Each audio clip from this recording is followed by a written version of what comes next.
The National Broadcasting Company presents The Adventures of Sam Spade, Detective.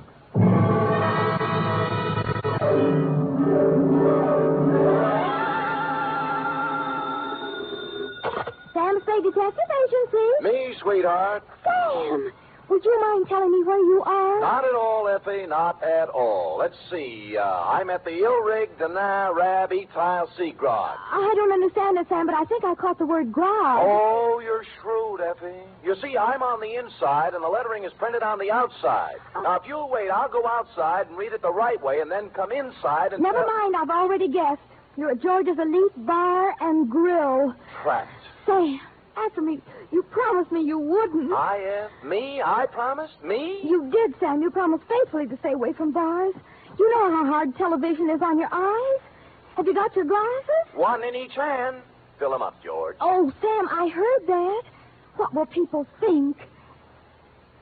They'll never know, Effie. I always drink here under another name. Oh. Just a little of the hair of the dog that bit me, Effie. But don't worry about me. Although it's true I have been dogging it and have been hounded from tree to tree, I am frisky as ever and will be in to unleash my canine chronicle, namely the dog bed caper, or he who lies down with dogs gets up with murder, or, condensed for easy reading,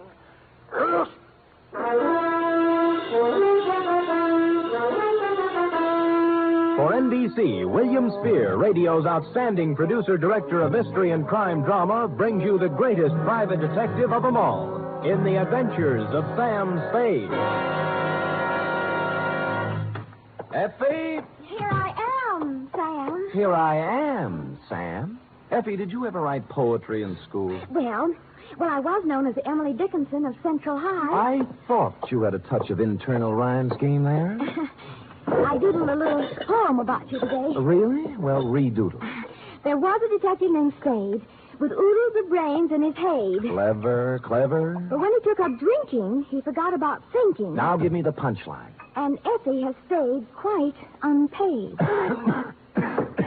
Well, a little rough, but cute. Did you get the idea, Sam? Never could make any sense out of poetry. Ready? It's getting close to Christmas, Sam, and Pencil I've point. used my last pencil, and I don't really have enough money to buy Please, Effie, I have no head for figures. All right, I give up. From Samuel Spade, license number 137596. Subject, the dog bed caper. Oh, Sam, I hope this is going to be all about dogs. I belong to the tail waggers, you know. Yeah. And I've read all the books by Jack London. Yeah. I just think Down, Effie. Strangely enough, you will not meet a single dog in this story. Actually, this narrative has little indeed to do with our four-footed friends or their beds. And I'd change the title now, except that it's already gone out for publicity. Dear Dundee, it all started with a phone call to my secretary, Miss Effie Perrine, a doll, requesting my inimitable services at the investment counseling firm of Cameron Incorporated. Clearing everything off my desk, 2 shoes with feet in them, my own, I went over. The firm of Cameron Incorporated was obviously not for the pushcart set. It was plush, ankle-deep rugs, imported drapes, and the receptionist. She had a plushness all of her own. I said hello in my plushiest voice, and she liked it. She said so. Oh, I like the way you said that. Say it again. Life is too short to go back even for a moment. The past is a dead thing, the present dying, only the future alive and vibrant. However, hello. Is there something? There is. Could I ask a question? Why not? I will rephrase the question. What time do you stop working this evening? Around 6. Care to have... Why not? There's a little bar around the corner, okay? Why not? Why not, indeed? Bring your own money? Well, come anyway. Your name? Celeste. Mine's Sam Spade. Who's Mr. Briggs? He called me. Major Briggs? Why, he's our chief accountant. I just happened to have my door open. Did I hear someone inquiring about me? This is Mr. Spade, Major Briggs. How do you do, Major? It's a pleasure to meet you in person, Mr. Spade. I'm the man who called you, you know. I'm grateful, sir. Now, what is it I can do for you and Mr. Cameron? Oh, it's not for me that I called. I haven't a worry in the world, and it's Miss Cameron. Oh. Old Cameron's been dead for many years now. I see. Whatever she wants, Mr. Spade, do a good job. We are all counting on you. Will you please announce Mr. Spade, Miss Roberts? Certainly, Major. If you'd excuse me. Nice to have met you, Major. Miss Cameron? Yes? Miss Spade's here. Send him in, please. Go on, Sam. Have fun. Think I might? Why not?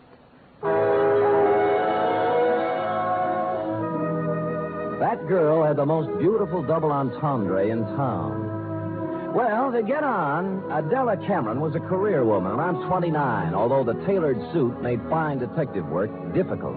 No makeup, severe hairdo, and in spite of all this, chic.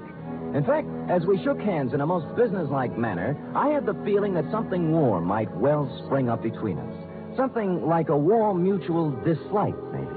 But something. Most men simply cannot be told anything in confidence. They gossip. That's a switch. I don't appreciate your humor, Mr. Spade. I accept your apology. I will tolerate you because of your reputation. All right. I'm going to give you a very difficult job to do. Miss Cameron. What is it, Major? I'm sorry to interrupt you, but Courtney Pierce is on the phone. And... Mr. Spade, this is Major Briggs, our chief accountant. We've already met. Mr. Spade. Now, Adela, Pierce wants us to unload his short-term governments and buy American cattle. He's dividend crazy. AMCAT's declaring one in January, and he wants it. Well, let him do it. Well, I just want to protect your interests. You know what will happen to AMCAT after February. They'll drop 10 points, and he'll blame us. I went through this with your father when you and Greg were... That's right, Major. Well, tell him we advise against it. But if he persists, ask him for a release in writing. That's what I thought you'd do. That's the way your father would have handled it. I just want to protect your interests, my dear, that's all. Thank you, I know. I just want to protect your interests. Well, don't worry about us. You know, we're not children anymore. All right, my dear. Where were we? Oh, you were giving me a difficult job. Oh, yes. Here is the business address of Mr. I.J. Barco. He's a wealthy manufacturer, a client of ours. I want you to find out everything about him, especially anything unsavory. Sorry, I don't do divorce or blackmail cases. Mr. Spade, this is not a divorce investigation. All right, what is it then? Why do we want a client shadowed, I believe is the expression? That's it? Because we believe he is investing money through us for some racketeers. If that were true, we would, of course, have to drop him.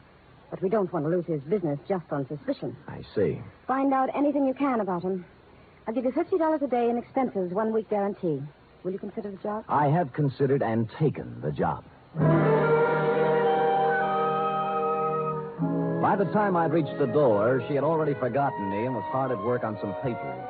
Outside, I planned to dally a few moments in idle chit-chat with Celeste. But before I had the chance, I was accosted by a husky young chap whom I'm afraid was a Princeton man. What were you talking about in there, Spade? Oh, you have the advantage, sir. Who are you? Gregory Cameron. Now, come on. What was Adela telling you? Well, if you step to one side, you can walk around me and ask her. Look, don't pull that cagey private detective routine on me. I pack a little weight myself. Well, pack it somewhere else, sonny. I asked you a question. I expect an answer. There's your answer. Any more questions? He didn't feel much like talking then, and I was so irritated I walked out without saying goodbye to Celeste. When I reached the street, the white-haired old gentleman, Major Briggs, hurried out behind me. Mr. Spade, please don't think too badly of that boy. I've known him from the cradle. He's in a difficult emotional state at the Yes, moment. sure. As far as I'm concerned, Major, it never happened. You're a kind man, Mr. Spade. I could tell that when I first saw you.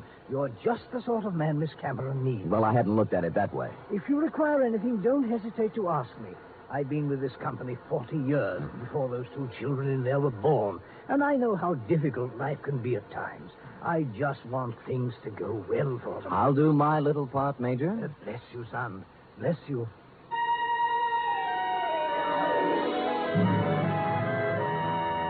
I started to work.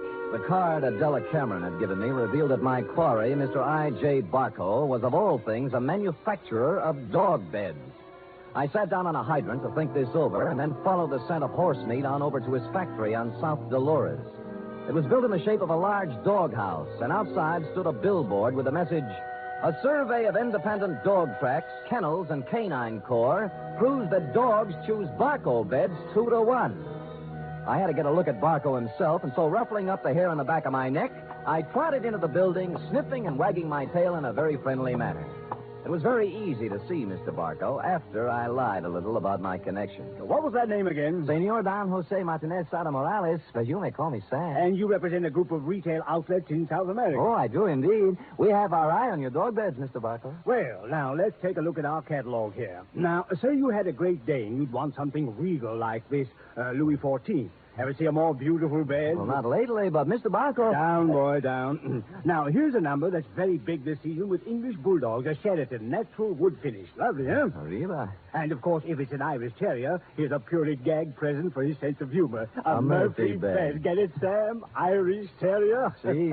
Well, of course, we wouldn't ask a dog to sleep in a Murphy Oh, bed. Mr. Barco, I'm afraid I don't see anything here I like. What's this? Do I understand you, sir? You are refusing this small speck of comfort to the one unselfish friend that man can have in this selfish world? Well, I'm not refusing anything. I just don't The happen to... unselfish friend who, if fortune drives you forth an outcast into the world, homeless, will ask no higher privilege than to be at your side to guard against danger. But Mr. Barker... Faithful unto death, there by your graveside will be found the noble dog, My his graveside? head between his paws, his eyes sad but watchful, faithful. We shook paws, and I felt his nose to be sure it was cold. It was, and I left.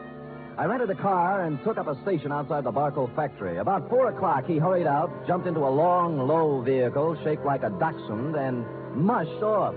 I followed. An hour later, I was phoning my first report to Adela Cameron's secretary, Celeste. You went to the city hall. What did you do there, Mr. Spade? License bureau, marriage, not dog. Really? Where'd he go then? Grocery store where he bought 1 bottle of olives, 1 bottle of vermouth, and 1 bottle gin. I wonder what he's going to make. What recipe is that?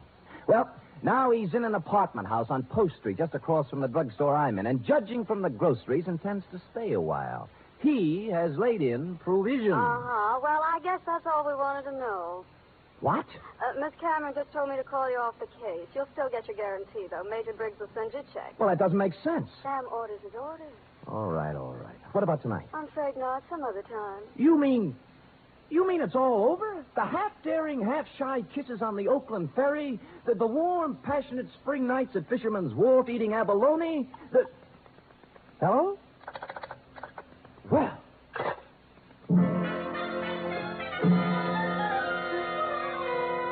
Puzzled, as who wouldn't be, I walked slowly back to my car. But before I had a chance to get in, I saw I.J. Barco hurry out of his apartment house.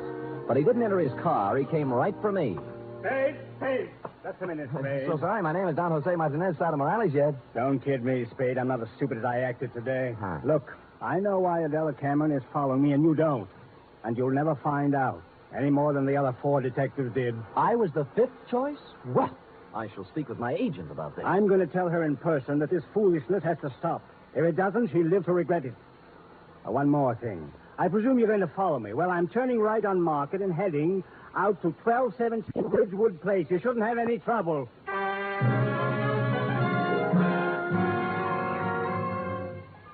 And with that, he spun on one heel and trotted to his car. He took off, but when I went to my car, it wouldn't turn over. And when I lifted the hood, I found out why. All my spark plugs were gone. I picked up a new set at a service station, looked up Adela Cameron's address in the phone book. It was 1217 Ridgewood Place. And a good half hour later, I got there. Barco's car was out in front. No one answered the door, but it was open. Adela Cameron was a crumpled heap on the living room sofa. Oh, Sam, help me, please. All right, Miss Cameron. Let me look at you. You hurt? No, I'm all right. It's him. Where? The bar.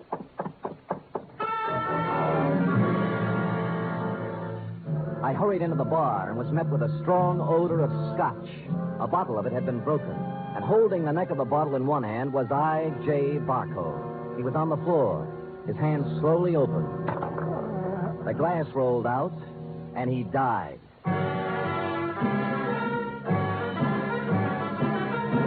You are listening to the weekly adventure of radio's most famous detective, Sam Spade.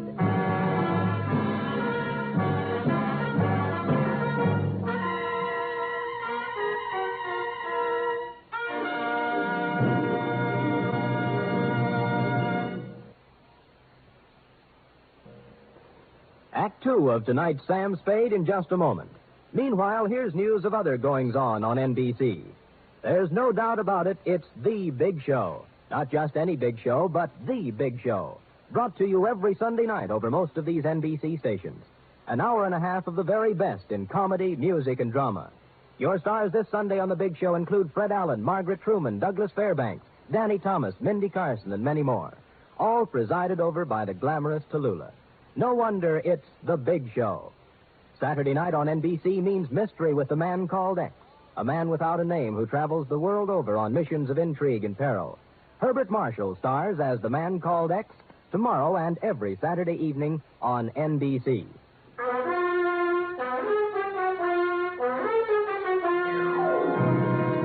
And now back to the dog bed caper, tonight's adventure with Sam Spade.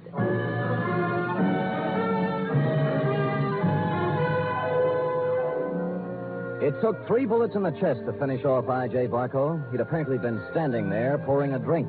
Barco broke the bottle as he fell. I couldn't find any other signs of violence or any gun, so I went back to Adela Cameron. She was beginning to calm down. I don't know who did it. I just don't know. Well, it couldn't have happened more than a minute ago, and you were in the house, weren't you? No. After I left my office, I stopped in the store for some things. Then came home. When I was driving down Ridgewood, I heard some sound. And you thought they were a car backfiring. How did you know? I've heard this script before. Don't you dare accuse me of killing that man. It's not what I think that counts, but what the police accuse you of. Sam, I heard those sounds. I came in the house when I went into the bar. You didn't notice Barco's car out in front? Oh, I suppose I did. I don't know. I don't remember. Uh-huh. Who are you calling? Homicide. Sam, wait a minute. Just a minute, please. Wait for what? I want to tell you some things. All right. Go on. I kind of get the feeling I was hired to put the finger on the dog's best friend. That's not the way it was. The last thing in the world I wanted was for him to be killed. Oh, murdered, I mean. All right, what did you want? I'll tell you the truth. Why I really had you watching Barco. I'd be curious. We handled his investment account. My brother Gregory... We ran into each other. I heard.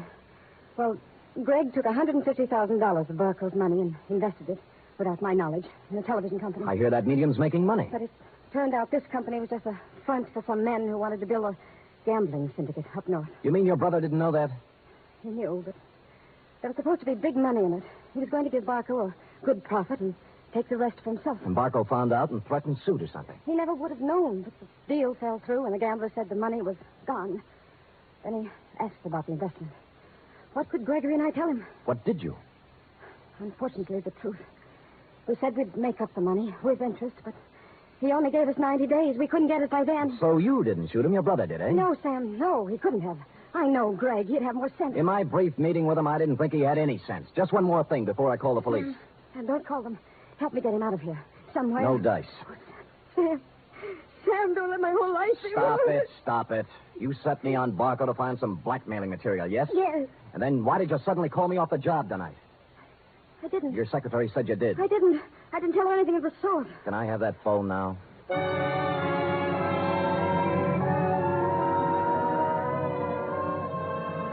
So I called you, Dundee. Before you arrived, I looked through Barco's pockets for something to do and came up with a picture of him and a girl taken outside a marriage chapel in Las Vegas. The girl was Celeste, Cameron Incorporated's plushy secretary, several years younger and 2 shades less voluptuous. Her address, 627 Finley, was supplied by a now hysterical Adela Cameron. No one answered Celeste's door, but I heard a shower going inside, so I took the liberty of entering. Persona non grata. Is there somebody out there? There is. Well, who is it? Come out and see. Oh. No false moves now. Keep that towel right where it is.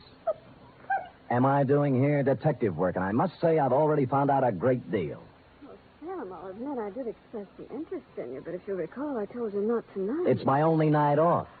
Sam, please leave. I don't want any difficult scenes. All right, we knock off the cute touches and get down to business. You were married to I.J. Barco, right or wrong? Wrong. Wrong, it's right. You were married in Las Vegas at the chapel of the Flamingo Hotel, the towel. I was only married one day. My parents had it annulled. I was underage. Well, you don't have to worry about him anymore. He's dead.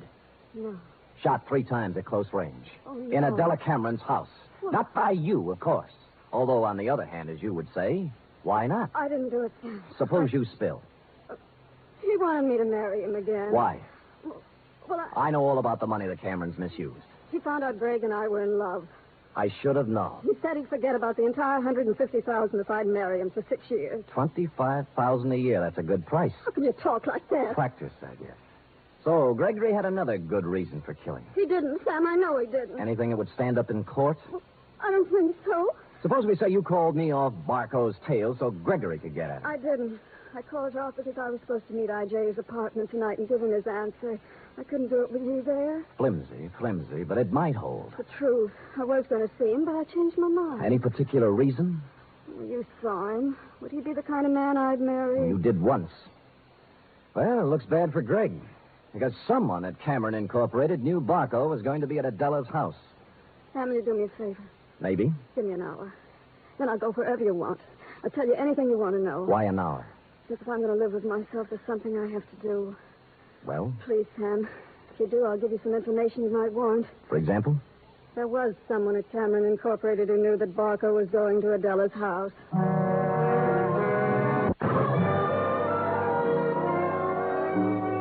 She must have known I was going to wait outside and tail her, but she didn't, because without once looking over her shoulder, she emerged from her apartment house, slithered into her car, and led me directly down to the railroad station. She met a man in the waiting room, threw her arms around him, whispered something in his ear, and they hurried out to track 7.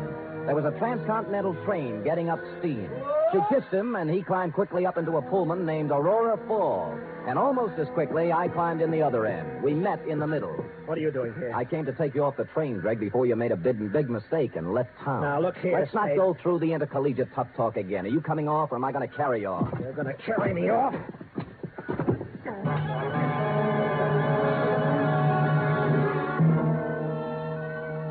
And I did. Celeste was gone, and he revived when he hit the cool air. I let him out of the station as unobtrusively as possible. Then we went down a side street to where my car was parked. That's where he began to show signs of life. Spade, look. You're all wrong. Guy's got a right to leave town when he wants to. I'm going to sue you from here to the city hall and back. Shut up and get in the car. Celeste just told me about Barco. You don't think I did that, do you? As I get it, you and Celeste were leaving town together, right? Yeah, she told me to go on and she'd come later. That was unwise of both of you. Come on, get in. Spade, I didn't kill Barco. Nobody said you did.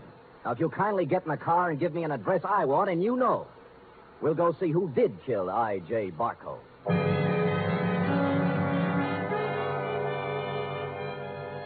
He gave me the address I wanted and said I was crazy. I told him why I wasn't, and he began to see the reason of it. Never have I gone to pick up a murderer with more distaste. When we knocked at the door, I had a gun in my hand, but it wasn't necessary. Oh, come in, Mr. Spade. I knew you'd be along sooner or later. I don't like what I have to do, Major. Major, it can't be true. It just can't be. Come in, Gregory, my boy. Come in. A little Madeira first before we start to talk. Madeira? How can you talk about wine when a man's accusing you of murder? Oh, I don't think it's so unreasonable, Greg. After all, I did kill the unfortunate Mr. Barco, and this might be the last Madeira I shall ever have. Mr. Spade. Thank you, sir. Greg? I don't want any wine. Spadey's out of his mind, and so are you. I'm afraid not, Gregory. Oh, that was a vintage 1900 Madeira you wasted, Greg. Twice as old as you. Stop it. I'm sorry about what happened, Greg. I would have spared you and your sister this unhappiness if I could have. But destiny was against us all. You knew he was going to Miss Cameron's house, didn't you? Yes. Just before I left for the bank with the weekly deposit, he called for Miss Cameron, and I took the call. I told him she was gone, and he said he was going to her house. It was to be an ultimatum. The money in 24 hours or exposure. But you didn't have to... Kill him? Certainly not. It was a crime of passion. I take the weekly deposit to the bank every Friday, and I always carry a gun. Silly me carrying a gun. Never had to use it, but the bonding company requires I carry it. Well, I went directly from the bank to Miss Cameron's house.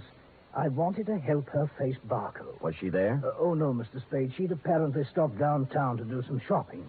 So I faced Barco alone. I asked him point blank to give these young people more time, but he just laughed at me. He said the only time they'd get would be in jail, so... It happened. Well, I hadn't intended to, but I became angry. Suddenly found the gun in my hand, and the thought crossed my mind, my life is just about over, and yours, Greg, is just beginning. It was easier to pull the trigger than I would have realized. Oh, Lord. More Madeira, Mr. Spade? Thank you, Major, but no. Well, allow me to present the bottle to you as a gift. I'll get my hat and coat. Greg, my boy, I'm sorry. You're sorry. Major, I wish I'd never been born.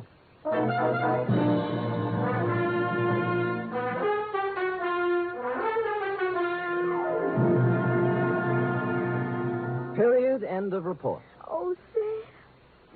wish I hadn't either. Hadn't what? Been born. That poor, poor man. Yes, sour racket. It is. And poor Gregory. He'll have to go to jail for something, too. He will, Eth. He will. How about typing it up? I hate to, but I guess it's my duty.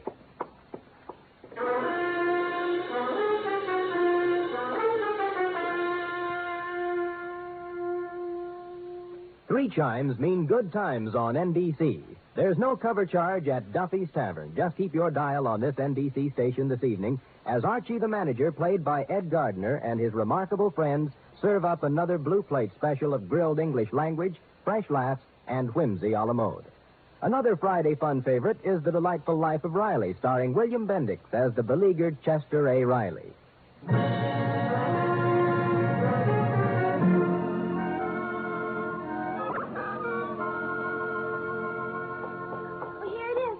Now, let me see. Uh-huh. Murder is all in place. Gunshots indicated. Dundee's grammar edited. My astuteness emphasized. Yeah, you've learned your job well, Effie. Oh, I'm glad you're pleased, Sam. Wait a minute. What's this? What? P.S. Dundee, hands off Celeste Roberts. She's mine. Effie, what's the meaning of that? Well, you are going back to see her, aren't you? After the way she threw herself at you, no? Do you think she's my type of woman? Oh, Sam, I think every woman's your type. Every woman but me. Now, Effie, come here. Would I have you working in this office if you weren't my type? Guess not. Well, then let that thought be your comfort. The world can have all the Celeste Roberts it wants. As far as... Oh, I can't go through with it. You see, Sam, you can have her if you want to. But in the end, I know you'll come back to me. I never doubted it once. Oh, Sam, you don't know how much you mean to me. Yes, I do, Effie. 3 weeks back salary. Oh, you. Good night, Sam. Good night, sweetheart.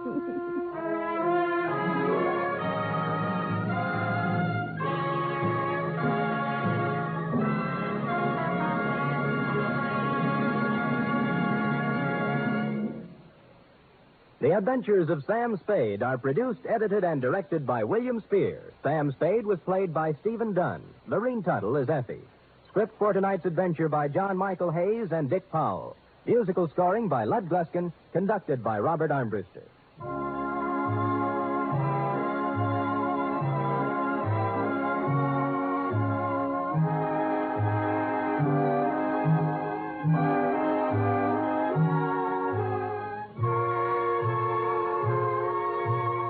Join us again next week, same time, for another adventure with Sam Spade.